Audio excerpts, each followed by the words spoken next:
So now we are starting with the 8.3 mechanism of respiration. In that internal respiration, second part, that is transportation of CO2, carbon dioxide.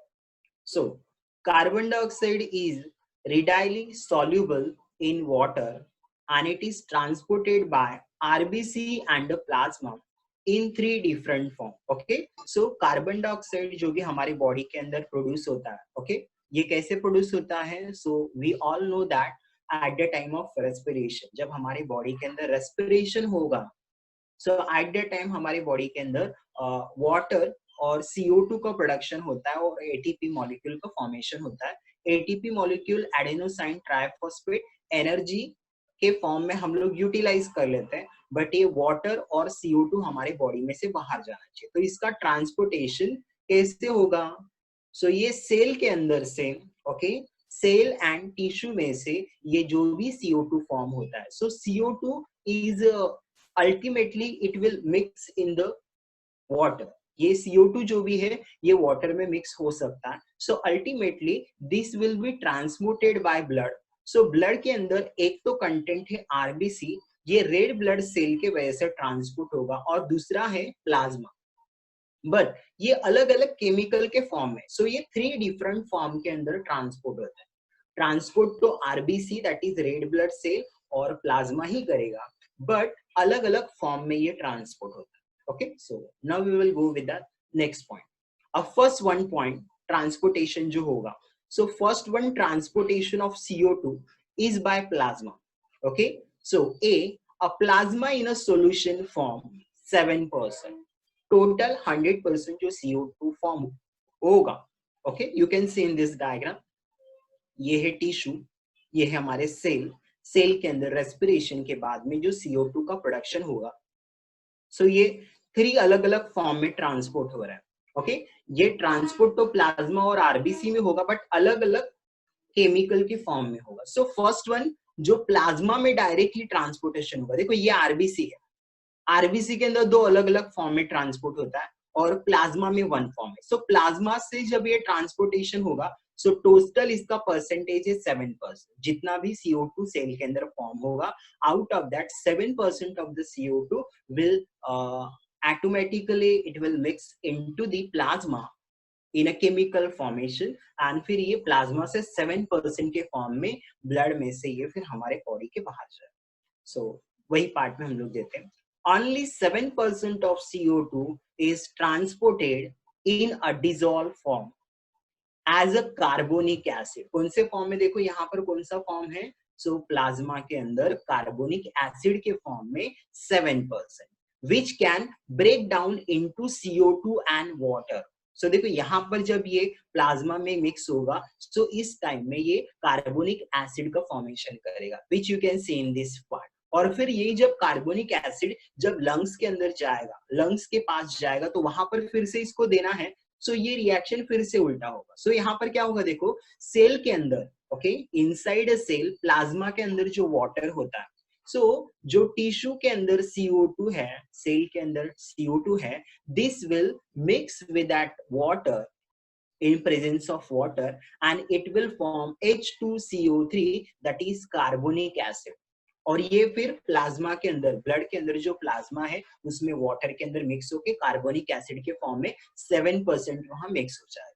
And after that यही blood जब lungs के पास जाएगा, तो ये carbonic acid का फिर से reaction उल्टा होगा और फिर से क्या फॉर्म होगा? Water and CO2. और ये CO2 फिर क्या हो जाएगा? देखो यहाँ पे 7% जो CO2 दिया है, ये फिर से क्या हो जाएगा? यहाँ पर 7% जो भी है ये लंग्स में ट्रांसपोर्ट हो जाएगा. ना हम लोग नेक्स्ट पार्ट पे जाते हैं.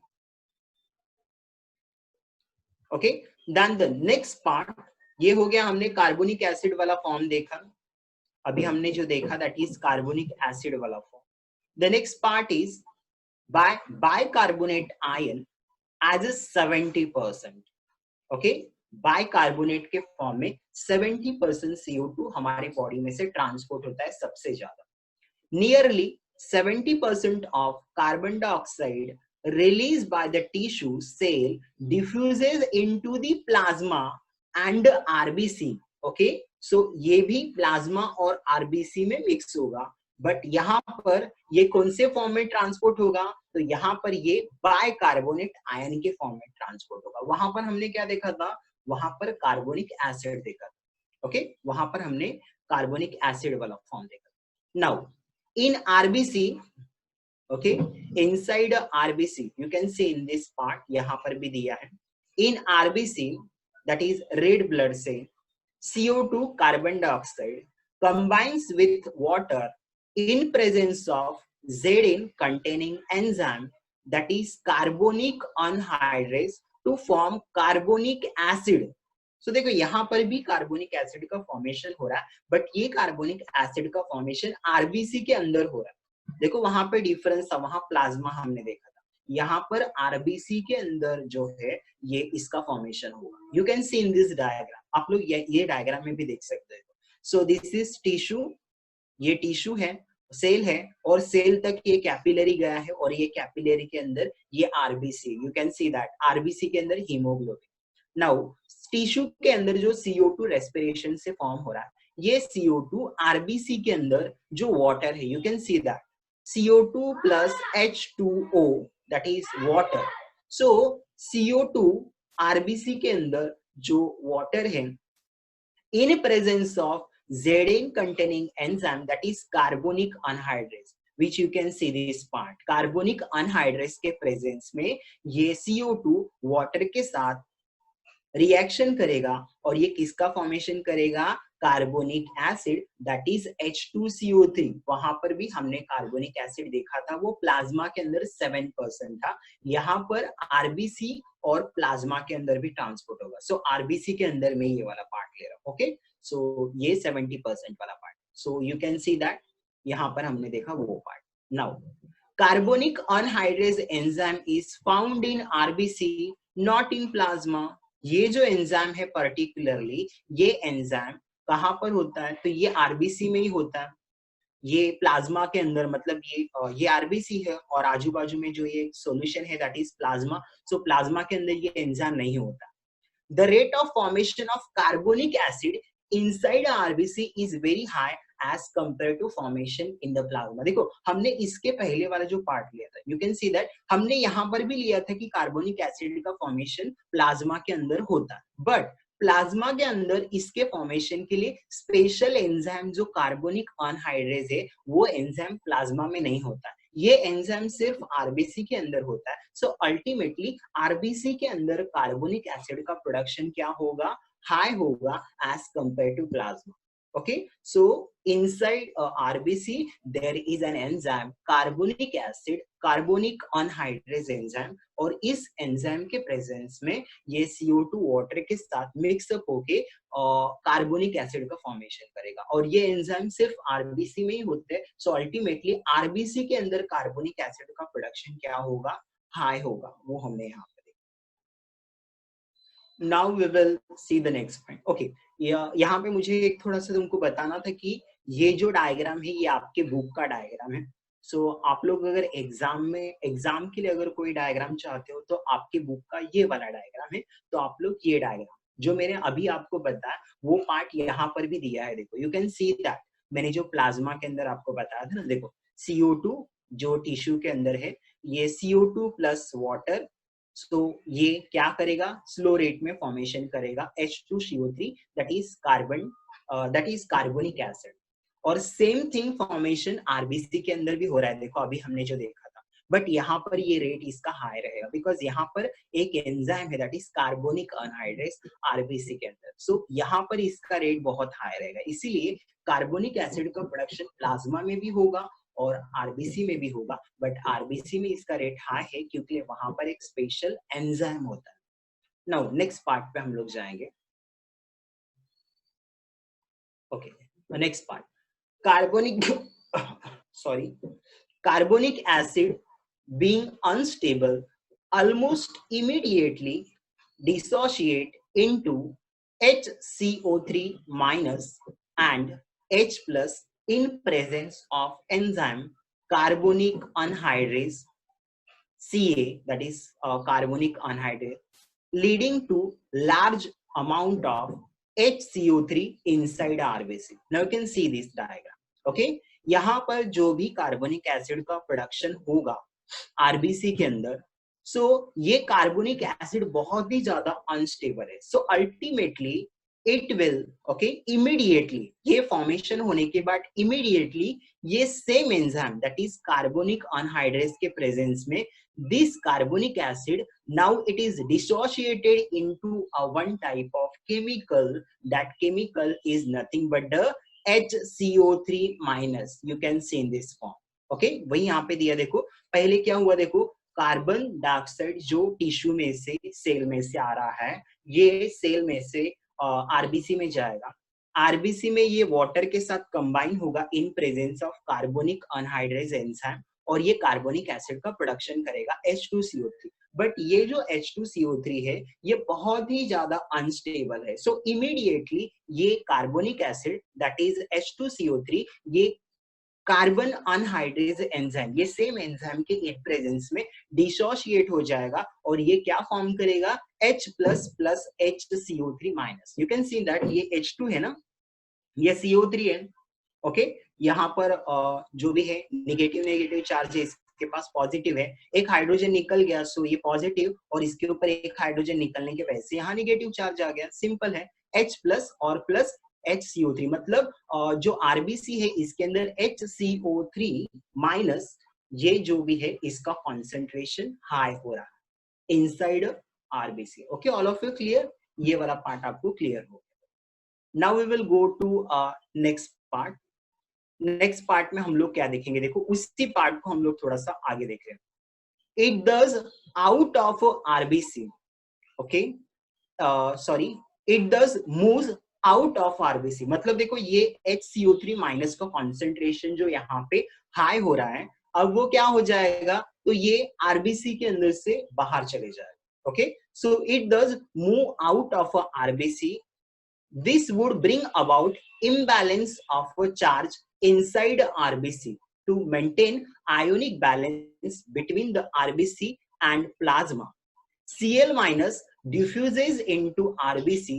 This movement of chloride ion is known as chloride shift and Hamburg's phenomenon. जिस साइंटिस्ट ने इसको ये किया था उसका ही नेम दिया, दैट इज हम्बर्ग्स फेनोमेनन. सो यहाँ पर हुआ क्या, देखो हमने जो ऑलरेडी वो पार्ट लिया था, देखो यहाँ पर CO2 ये टिश्यू के अंदर से आरबीसी में आया और वाटर के साथ रिएक्शन होके कार्बोनिक एसिड का प्रोडक्शन किया. ये कार्बोनिक एसिड बहुत अनस्टेबल है, इसने इसी एंजाइम के इन प्रेजेंस में HCO3 माइनस और H प्लस का जो भी है ये डिसोशिएट हो गया. अब क्या होगा, ये HCO3 का कॉन्सेंट्रेशन इस आरबीसी में हाई हो रहा है, तो ये HCO3 आरबीसी में से निकल के बाहर चले जाएगा, मतलब ये आरबीसी में से बाहर चले जाएगा. सो अल्टीमेटली क्या होगा, ये जो आरबीसी है इसके अंदर कुछ आयंस जो है दैट इज H प्लस का कॉन्सेंट्रेशन, H प्लस तो यही आरबीसी में ही है, तो इसका कॉन्सेंट्रेशन यहाँ पे क्या हो रहा है, हाई हो रहा है. तो इसको मेंटेन करने के लिए जो HCO3 आरबीसी में से बाहर जा रहा है, तो उसके जगह पे Cl माइनस, ये जितना HCO3 बाहर जा रहा है उतना ही, देखो यू कैन सी दैट ये जो HCO3 बाहर जा रहा है उसके अगेंस्ट में Cl माइनस जो है बाहर से कहां पे आ रहा है, आरबीसी के अंदर आ रहा है. मतलब बाहर से जो क्लोराइड आयन है Cl माइनस ये कहां पे शिफ्ट होंगे, आरबीसी के अंदर जितने HCO3 माइनस का प्रोडक्शन हो रहा है उतना. सो अल्टीमेटली यहाँ पर क्लोराइड जो है ions that is chlorine Cl minus, ये क्या हो रहा है, मूवमेंट हो रहा है, आरबीसी के अंदर शिफ्ट हो रहा है. So this shifting of chloride ion is called it as chloride shift and this is also called it as Hamburger's phenomenon, because इसको इस साइंटिस्ट ने डिस्कवर किया. Okay, so all of you clear? I think सबको clear हो गया होगा. Now the next part, इसी के अंदर हाँ अभी आगे वही part, just a minute all of you, मेरा ये नाउ द नेक्स्ट पार्ट में देखो क्या दिया, HCO3 माइनस. अगेन वही part that comes from the plasma.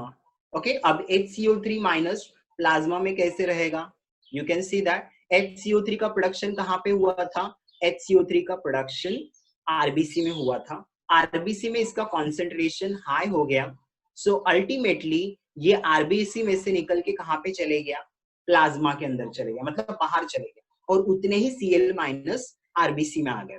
Okay, so HCO3 अब क्या होगा, प्लाज्मा के अंदर HCO3 का कॉन्सेंट्रेशन हाई होगा। HCO3 at come into a plasma joins to Na plus। अब क्या होगा, जो HCO3 आरबीसी में से प्लाज्मा के अंदर आया है, so that HCO3 in a plasma it will joins with the Na plus and K plus forming NaHCO3। अगर ये सोडियम के साथ कंबाइन होगा तो फॉर्म करेगा NaHCO3, and if it will reacts with K plus, so ये form करेगा KHCO3 to maintain a pH of blood। मतलब जो प्लाज्मा के अंदर Na प्लस और K प्लस आयन है उसके साथ इसका रिएक्शन हो जाएगा। सो वही पॉइंट दिया, देखो यहाँ पर HCO3 जो अब आरबीसी में से निकल के प्लाज्मा में आ गया, सो ये जो HCO3 माइनस है, सो अल्टीमेटली ये HCO3 minus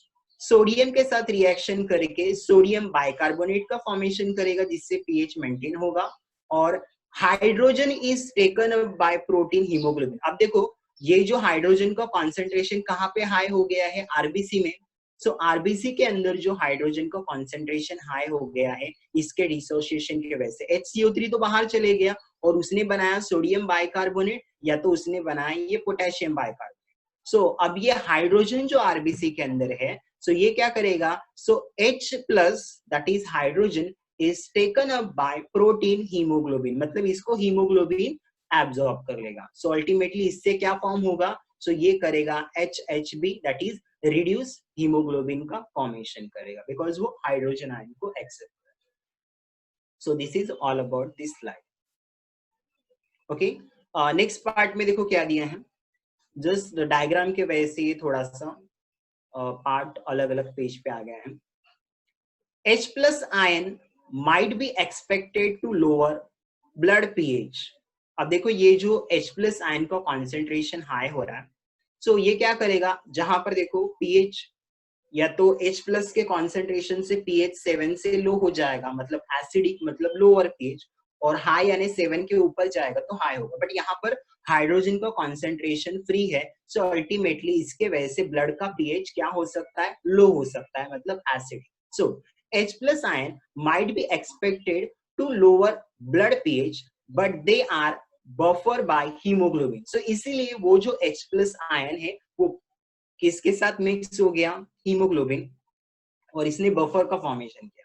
buffer by haemoglobin by the formation of deoxyhaemoglobin that is reduced haemoglobin. So all of you clear, जो हाइड्रोजन देखो यहाँ पर हमने ये जो कार्बोनिक एसिड का फॉर्मेशन हुआ, ये डिसोसिएशन होके ये HCO3 माइनस और H प्लस का फॉर्मेशन करेगा। HCO3 बाहर चले गया और वो सोडियम के साथ रिएक्शन होके सोडियम बाइकार्बोनेट या तो पोटेशियम के साथ रिएक्ट होके पोटेशियम बाइकार्बोनेट का फॉर्मेशन करेगा। बट ये जो हाइड्रोजन है इसको भी तो हमको मेंटेन करना पड़ेगा, बट इसके वजह से ब्लड का पीएच लो हो रहा है, सो इसके वजह से ये हीमोग्लोबिन को रिएक्ट हो जाएगा और ये फॉर्मेशन करेगा that is reduce haemoglobin, that is deoxy haemoglobin का फॉर्मेशन करेगा। So this is all about this slide.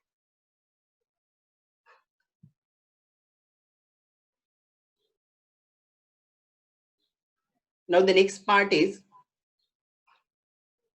at the level of lungs।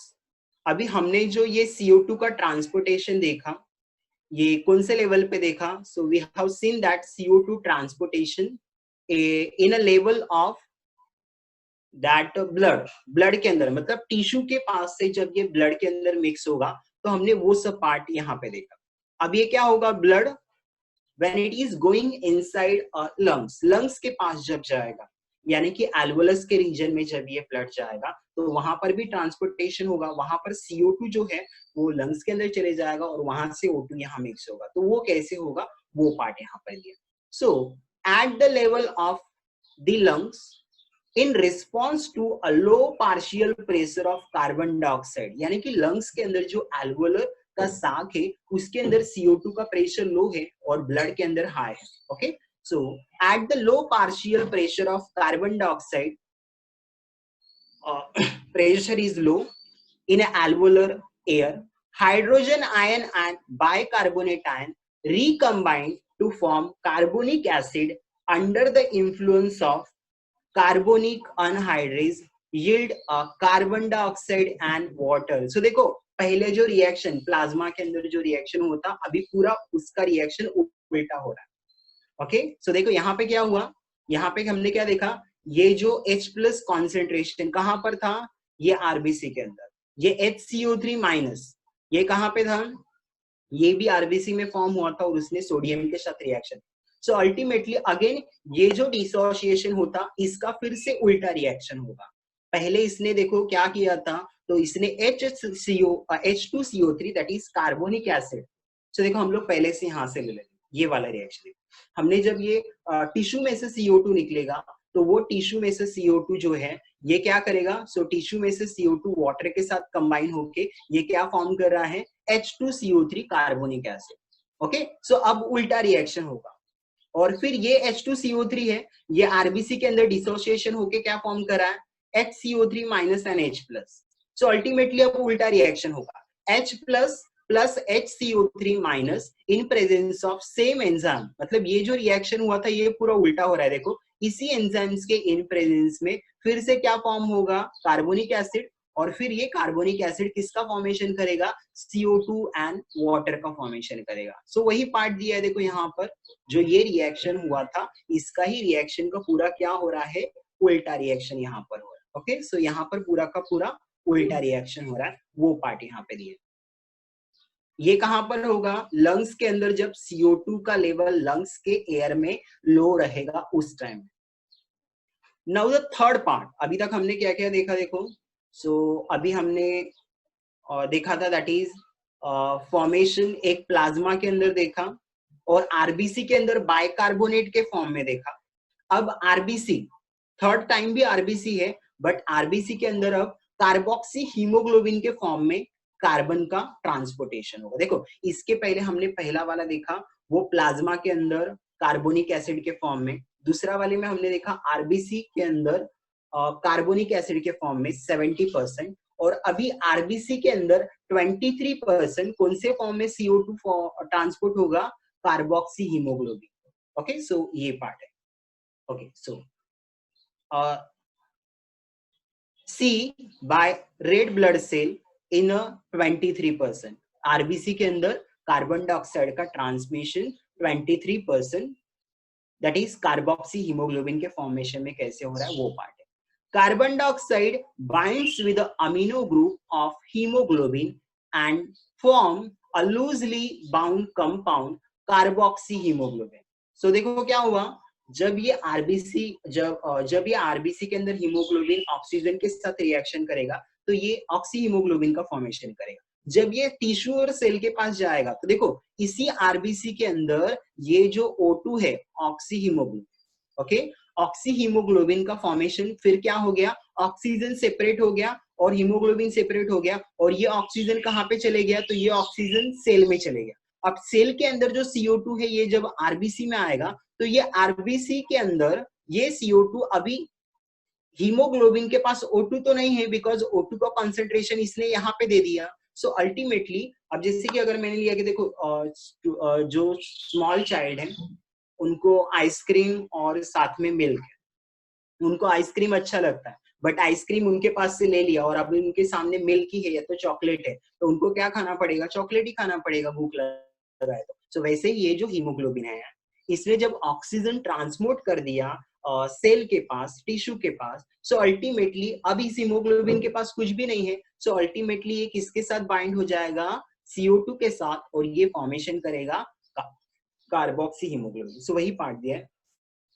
Carbon dioxide bind with the amino group of hemoglobin to form a loosely bound carboxyhemoglobin. This molecule readily decomposes in a region where partial pressure of carbon dioxide is low in alveolar region releases the carbon dioxide. और फिर से ये जब carboxy haemoglobin कहाँ पे जाएगा, जब ये एल्वोली के अंदर जाएगा तो उस टाइम एल्वोली का जो एयर होता है उसके अंदर CO2 का लेवल लो होता है और हीमोग्लोबिन के पास हाई है ब्लड में, सो ये ब्लड में से फिर से क्या होगा, कार्बोक्सी हीमोग्लोबिन का स्प्लिट अप होके फिर से क्या बनेगा, मतलब उल्टा रिएक्शन होगा। ये कार्बोक्सी हीमोग्लोबिन फिर से CO2 और हीमोग्लोबिन का फॉर्मेशन करेगा और ये CO2 फिर से। तो देखो ये रिएक्शन कहाँ पे हो रहा है, हीमोग्लोबिन और CO2 कंबाइन टिश्यू के पास जब ये ब्लड जाएगा तो वहां से एक्सेप्ट कर लेगा और यही ब्लड फिर से कहाँ पे जाएगा, जब ये एल्वोली यानी लंग्स में जाएगा तो उल्टा रिएक्शन होगा, मतलब ये कार्बोक्सी हीमोग्लोबिन डिसोशिएट होके फिर से हीमोग्लोबिन और CO2 फॉर्म करेगा और वो CO2 एल्वोली में जाएगा और एल्वोली के अंदर जो ऑक्सीजन है वो यहाँ पे आएगा और ये फिर ऑक्सी हीमोग्लोबिन का formation. Okay, so this is, so वही पॉइंट दिया है देखो यहाँ पर, ये CO2 plus haemoglobin carboxy haemoglobin और यही आरबीसी जब कहाँ पे जाएगा, एल्वोली में, तो ये उल्टा रिएक्शन करेगा, ये जो कार्बोक्सी हीमोग्लोबिन है ये फिर से हीमोग्लोबिन और CO2 का फॉर्मेशन करके CO2 एल्वोली के अंदर चले जाए।